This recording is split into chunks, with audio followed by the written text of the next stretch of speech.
Sabhaye Namaha. Kalidasa is considered the great poet in Sanskrit language. He is the foremost and the best poet, and also the first poet to bring out the descriptions of various nature and its beauty. Generally, he is considered like Shakespeare in the West.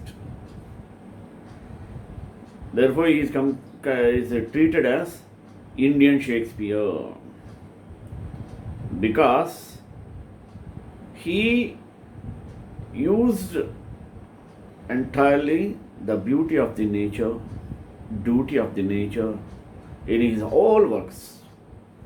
Kalidasa was a great poet, dramatist, and lyricist also.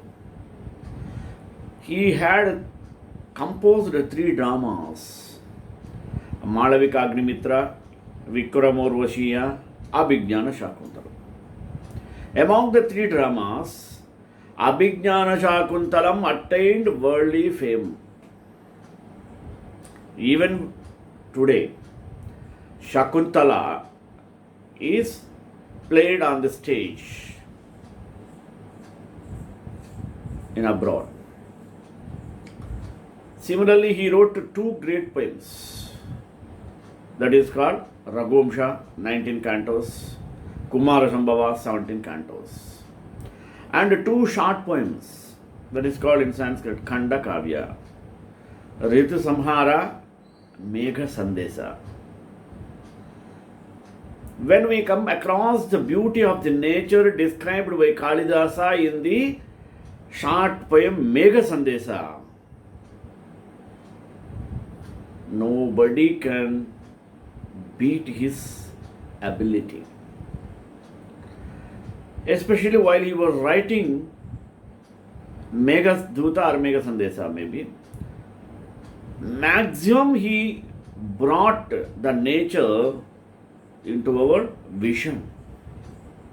The description makes us to feel the live feeling. Such a wonderful poet what we had in India, especially in Sanskrit language, is Kalidasa. When we come across to the Western poets, first we can say about the Shakespeare, William Shakespeare. William Shakespeare also the best and the foremost dramatist, poet, and he wrote so many works based on historical and natural. His dramas are even played on the stages each and every part of the world. He took all Navarasas and his works makes the audience spectator towards the nature beauty.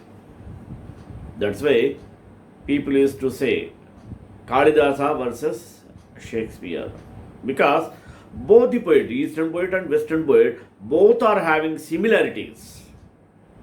When we compare about Winter's Tale, when you come across Midsummer Night's Dream of William Shakespeare, so many works, he utilized maximum the beauty of the nature. When you come across to Kalidasa, even Raghumsha, he portrayed the nature beauty while the royal couple Sudarshana Dilipa were going to the hermitage of Vasishtha.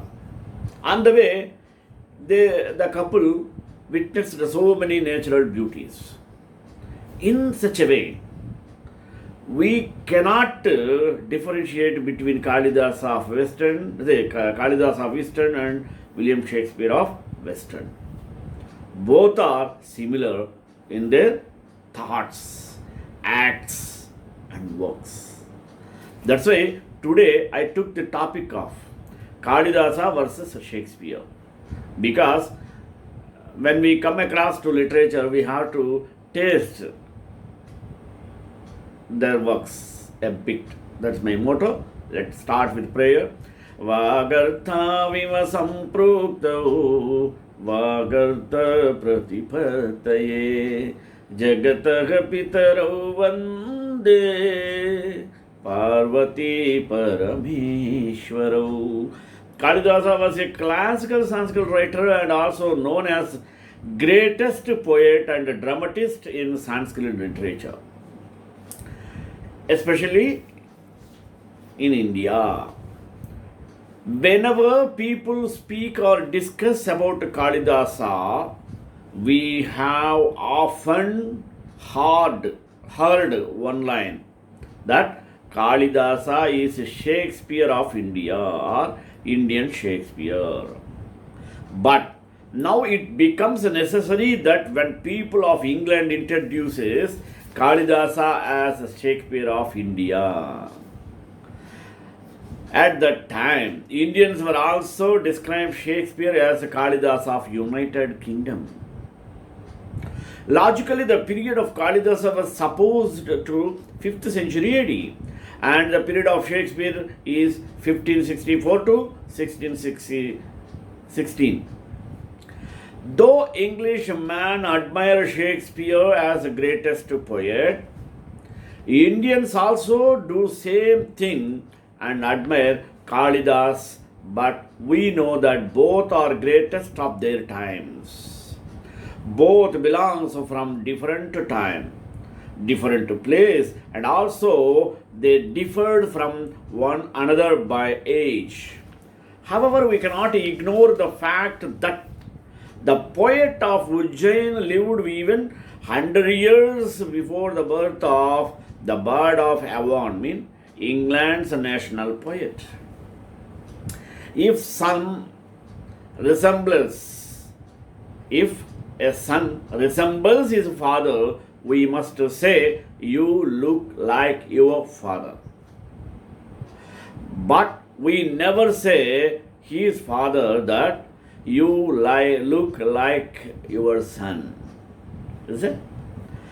And this is a real problem of English man who belongs from the crop of criminals and pilfer everything from others. The same thing we can see here. Many critics has proved that Shakespeare has used content of Kalidas. He might have read Kalidas or heard about him from somewhere.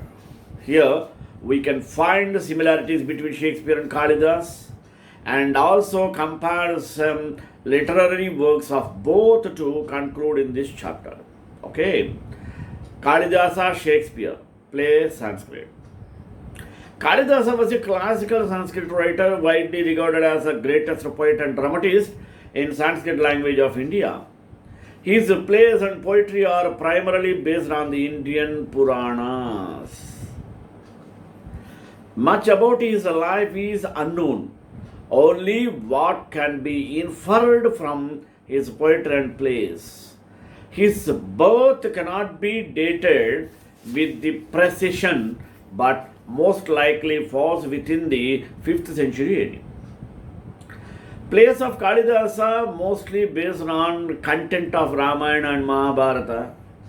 Kalidasa, the meaning of his name is Das or child of Devi Kali. Kalidas was very weakened head during his earliest life. Kalidasa belonged to the age of great King Vikramaditya.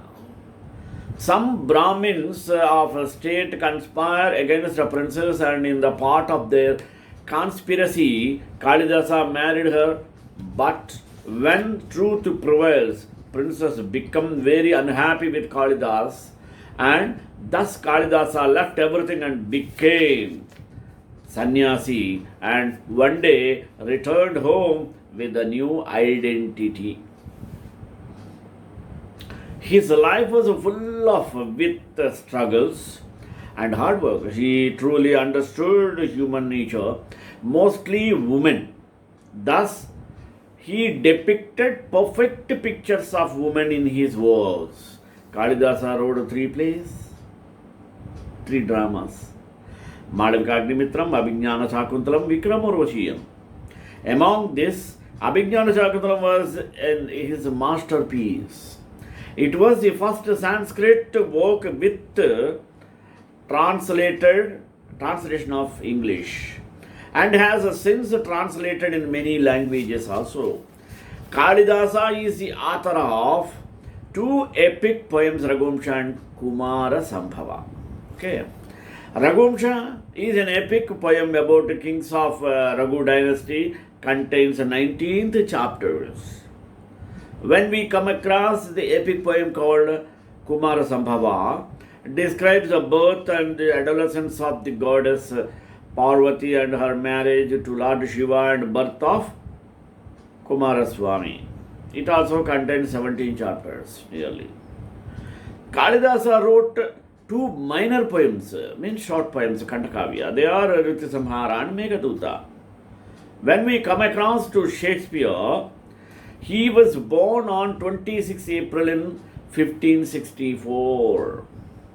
He was an English poet, playwright and actor, widely regarded as the greatest writer in the English language and the world's preeminent dramatist.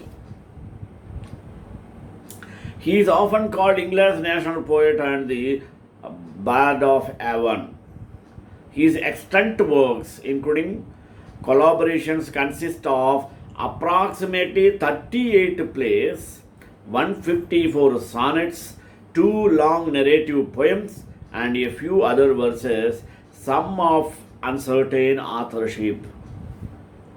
His plays have been translated into every major living language and are performed more often than those of any other playwright.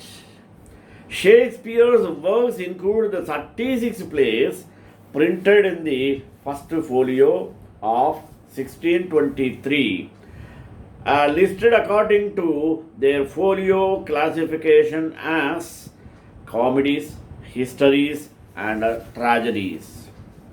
In the late 19th century, Edward Dowden classified 4 of the late comedies as romances, and though many scholars prefer to call them tragic comedies, Dowden's term is often used. In 1896, Frederick S. Bose has coined the term problem plays to describe 4 plays. What are they? All's Well That Ends Well.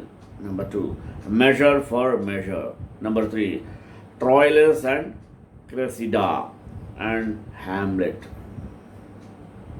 Dramas as a singular in theme and tempo cannot be strictly called comedies or tragedies, he wrote. In this regard, Hamlet is definitely classed as a tragedy.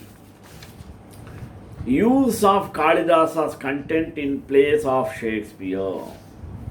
Innocent forest girl called Shakuntala is incarnated as Miranda in The Tempest. Kalidasa's Vidushakas, means gestures, comedians, are seen in several of Shakespeare's plays. There are similarities in Othello, Hamlet, and The Winter's Tale as well. Plays of Shakespeare were largely founded on Hellenic, Roman, and other foreign models, whereas Kalidasa's plays were based on Ramayana and Mahabharata. Shakespeare puts in the mouth of one of his characters, let us see the detail, the self-same sun that shines upon his court hides not his visage from our cottage, but look once alike. Another quote. In describing the moral greatness of the Himalaya, Kalidasa gives expression to the idea as follows. How? He protects from the sun in his caves, darkness which through fear of light, others to them for shelter. The care of the great is impartiality bestowed on inferior and important personages alike. Now let us see some example of Kalidasa. Divakaradrakshati guhasu लीनं दिवाभीतमिवान्धकारं क्षुद्रेऽपि नूनं शरणं प्रपन्ने मम त्वमुच्चैः शिरसां सतीव. Similarly, the Winter's Tale of Kalidasa, the Shakespeare. The scene where the king Shakuntalam, after dismounting from the theme, is about to enter the grove of Maricha's hermitage, and has his first glimpse of his son is replica of the scene in Act 1, where also the king, after dismounting from the chariot at the fringes of the grove of Kanva's hermitage, enters and sees the boy's mother for the first time. The finding of the lost son and heir proceeds and leads to the recognition of the mother. An interesting parallel provided in the last scene of Shakespeare, the Winter Tale. Othello and Shakuntala, we can find some similarities.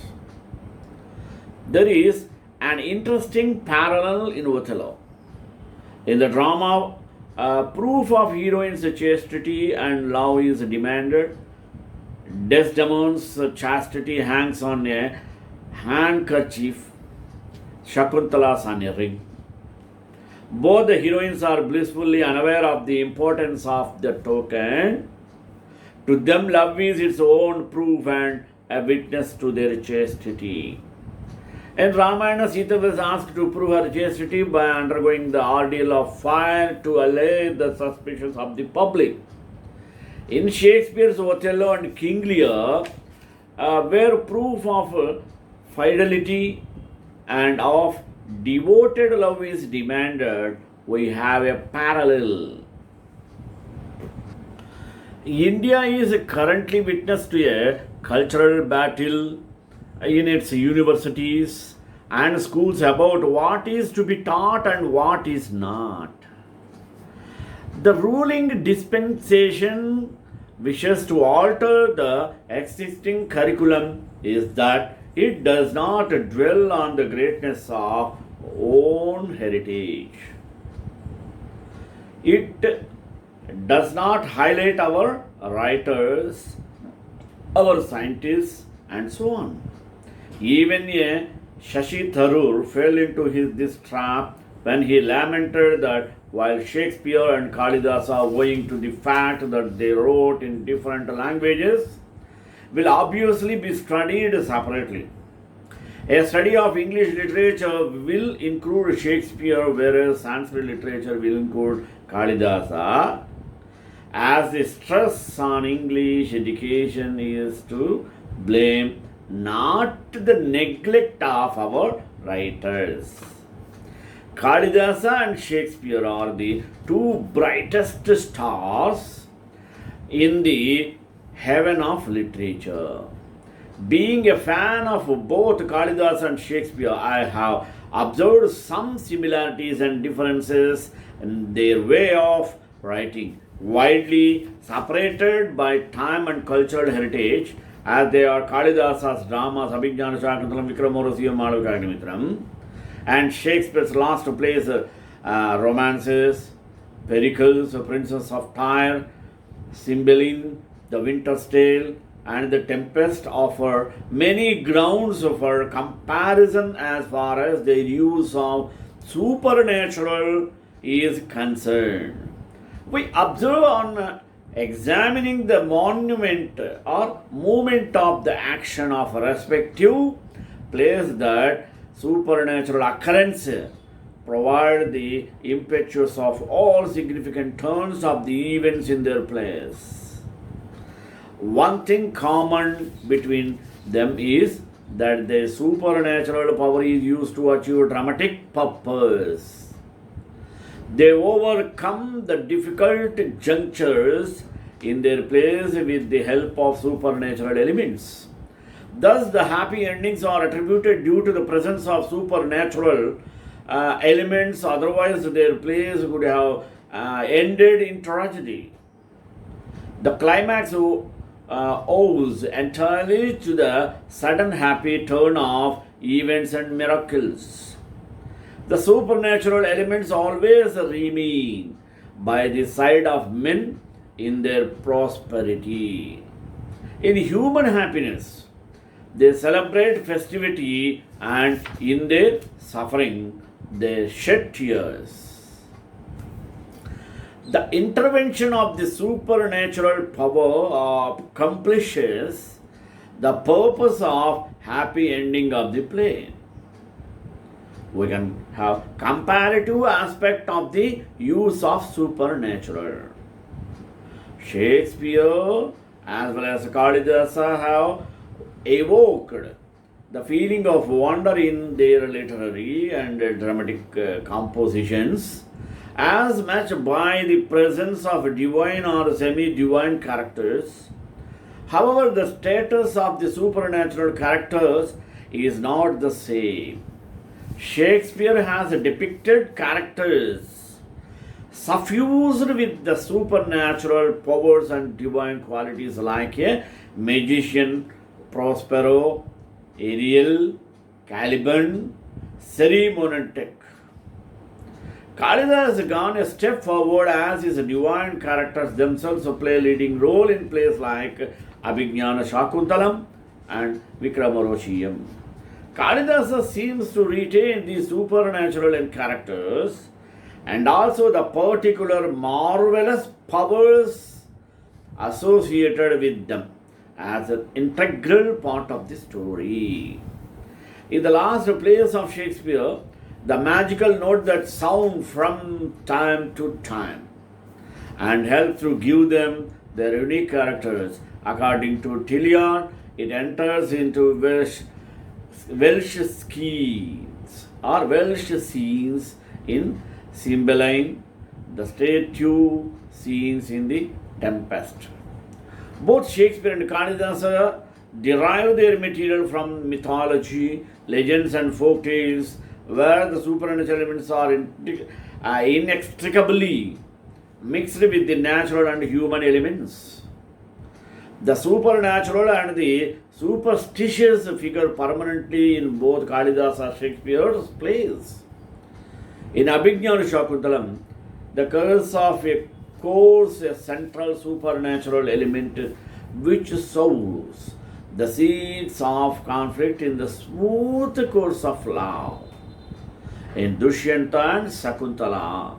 Similarly, Shakespeare's left plays are full of spirits, heavenly gods, omens, and portents. Many strange happenings occur in their plays due to the supernatural elements overriding the ordinary laws of nature, but tragedy is averted and happy conclusions is brought through supernatural agencies. Sometimes the supernatural leads totally to the transformation of characters. In example of Abhignana Shakuntalam, the device of curse serves Dushyanta from being transformed into vicious and strengthens him as a profoundly moral being. Similarly, the oracle in the Shakespeare's plays leads a jealous person like Leontes to penitence and reconciliation, finally to achieve the higher purpose in the end. Shakespeare himself realized that happiness was possible only through miracles and divine interventions. One thing important to be that supernatural happenings provide the impetus for all the significant turns of the event in their place. In the plays of both Shakespeare and Kalidasa, there is a divine voice that causes reunion. The supernaturalist, the major source of plot construction in their plays. In addition to the thematic similarities, there are also a few technical similarities between Shakespeare's romances and Kalidasa's plays. In these days, the main action is triggered off by a force or power that is beyond the control of the protagonist. The Pericles, for example, it is riddle which explained by Pericles involves him in the machinations of the king Antiochus. Pericles' subsequent escapades are all caused by the riddle episode. Similarly, in Abhijna Shakuntala, the heroine's loss of the ring and the consequent loss of the husband are caused by the sage Durvasa's curse. An even more striking similarity lies in the use that Kalidasa and Shakespeare make of supernatural elements. Kalidasa and Shakespeare have introduced the supernatural elements at the end of the story to serve dramatic purpose and to bring a dramatic relief. They intervene very often in the play when the human beings are very helpless or face a critical situation or unable to find a natural way to cover across it. It is high time, therefore, that the supernatural powers intervened. This divine intervention at the end of the play serves the ugly situations in their dramas and prepares an inevitable step towards the reunion and reconciliation of the hero with the heroine and others. In Pericles, also in the end, Pericles recognizes Marina as his own daughter.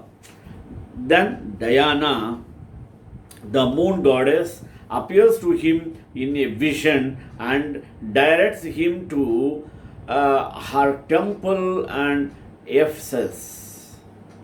In Act 5th, in third scene, there Pericles sees in the priestess of the temple his own Thaisa, and Marina kneels to her mother. This supernatural direction gives a good turn to the story. Pericles instantly obeys the divine ordinance, which helps him to regain his lost wife and daughter. The reunion brought about the goddess Diana is complete. The end of the play is thus the most happily accepted resolution, and Pericles feels obligated to the gods.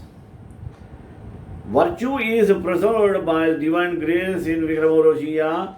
The metamorphosis is preceded by supernatural agency where disembodied sagely voice admonishes Pururavas to grasp Sangamaneya, the diamond of union.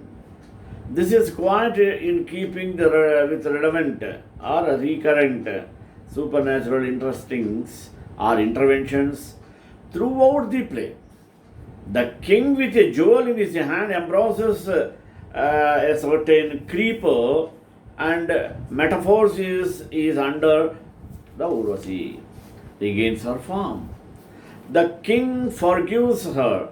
Thus the play ends on happily. Kalidasa introduces a popular and beloved Puranic figure, Narada, at the end of the play to bring nirvana in the last juncture of the story and ensure the union of Pururava and Urvashi to be a lifelong and permanent union of love, couple of love. The danger is averted only through the intervention of Indra. Narada arrives from Indra with the message that the king should not lay down his scepter so soon, as Indra still wants as heroic services, and that Urvasi would bear his company till his death. Thus, the play ends happily with the Rambha brings material for the installation of Prince Ayush and Yuvaraja, which the great Indra himself has prepared. After conveying the divine message, the young Prince Ayushi is endowed as the Yuvaraja, the son of the immortal and mortal couple. Kalidasa is called in India's Shakespeare. We hear the statement whenever people speak about Kalidasa, but logically speaking, Kalidasa's period is 4th to 5th century AD and Shakespeare's period is 1564-1666.